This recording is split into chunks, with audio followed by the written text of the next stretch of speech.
Assalamualaikum warahmatullahi wabarakatuh. Salam sejahtera untuk kita semua, dan salam sukses untuk teman-teman yang sedang memperjuangkan harapan, niat, dan ikhtiarnya. Semoga cepat tercapai dengan baik. Teman-teman semua, saya ingin lebih menyasar pada hal yang lebih spesifik yang selama ini menggelayuti pikiran saya. Memang ada yang yang harus saya sampaikan kepada pihak-pihak yang berkaitan dan berhubungan dengan profesi saya sebagai tenaga pendidik seperti itu. Kehadiran kita semua di media sosial tidak bisa dinafikan dan tidak bisa dipilah-pilih gitu. Siapapun punya hak untuk berekspresi, siapapun punya hak untuk berkreasi dan menikmati dan memanfaatkan media sosial dengan bijak, secara bijaksana lah seperti itu.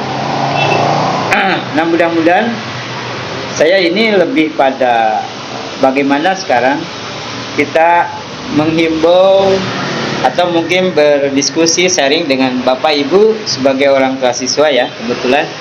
Tapi ini saya tidak bicara secara umum ya, mungkin lebih baik pada posisi saya sebagai pendidik saja seperti itu.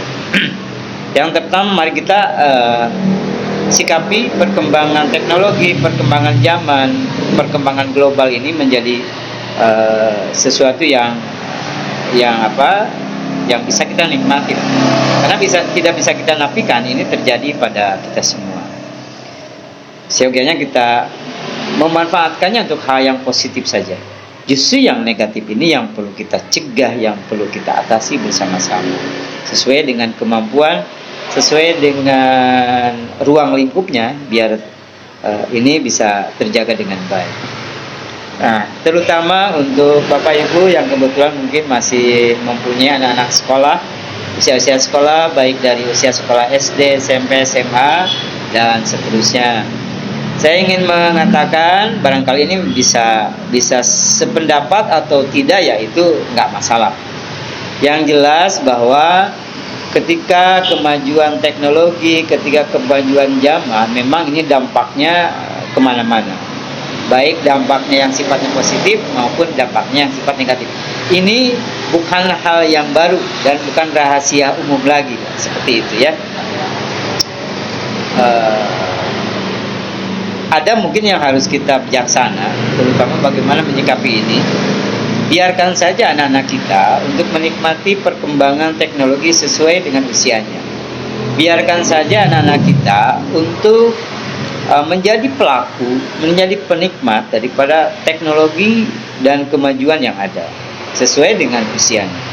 Yang terpenting adalah bagaimana kita mengawasi, bagaimana kita mencegah, membuat rambu-rambu yang kemudian bisa menjaga mereka tidak terlalu terjerumus kepada hal-hal yang sangat mengerikan. Karena tidak sedikit dari dampak negatifnya kemajuan teknologi, kemajuan zaman untuk hari-hari ini, tidak sedikit juga ini sangat mengerikan orang tua, siswa semua, termasuk kita sebagai pelaku pendidikan, seperti itu ya.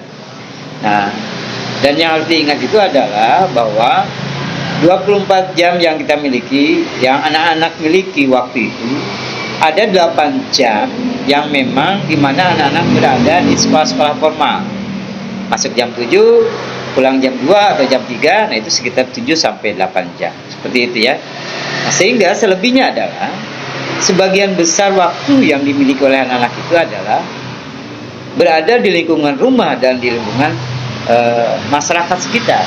Nah, ini juga yang harus yang juga tidak lepas dari pengawasan orang tua tentunya, karena tidak mungkin guru, tidak mungkin kepala sekolah bisa mengawasi anak-anak di luar jam-jam sekolah. Walaupun kadang-kadang kejadian-kejadian yang terjadi di luar sekolah juga selalu disangkut pautkan dengan sekolah, karena itu sangat melekat seperti itu ya.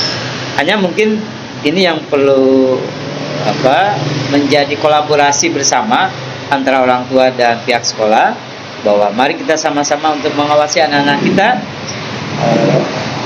berikan ruang-ruang yang seluas-luasnya kepada mereka dengan dengan pengawasan yang sangat intens. Jangan sampai anak-anak kita juga menjadi orang-orang yang terbelakang, yang anti kemajuan zaman yang anti teknologi, tapi jangan juga mereka sebagai korban daripada teknologi dan kemajuan zaman itu sendiri. Barangkali itu ingat bahwa waktu yang lebih besar adalah waktu di mana anak-anak berada di lingkungan rumah dan di lingkungan masyarakat sekitar. Dan itu yang harus kita sama-sama awasi bersama-sama. Dan insya Allah ketika kolaborasi ini berjalan dengan baik, yang dinamakan dengan karakter itu akan tercipta dengan sendirinya. Ya, karena itu tidak bisa saja hanya secara teoritis saja, tetapi ini perlu pendampingan, perlu pengawasan, dan perlu pembinaan secara realistik kepada anak-anak kita semua. Barangkali itu saja kepada Bapak Ibu, karena terlalu lama juga nanti jenuh. Silahkan kepada para penonton video ini untuk memberikan komentar, barangkali ada masukan atau apalah namanya terkait dengan dampak perkembangan teknologi terhadap karakter anak. Seperti itu. Silakan untuk memberikan pendapat dan komentarnya. Semoga ini semua menjadi ruang sharing untuk kita semua. Itu saja. Terima kasih. Assalamualaikum warahmatullahi wabarakatuh.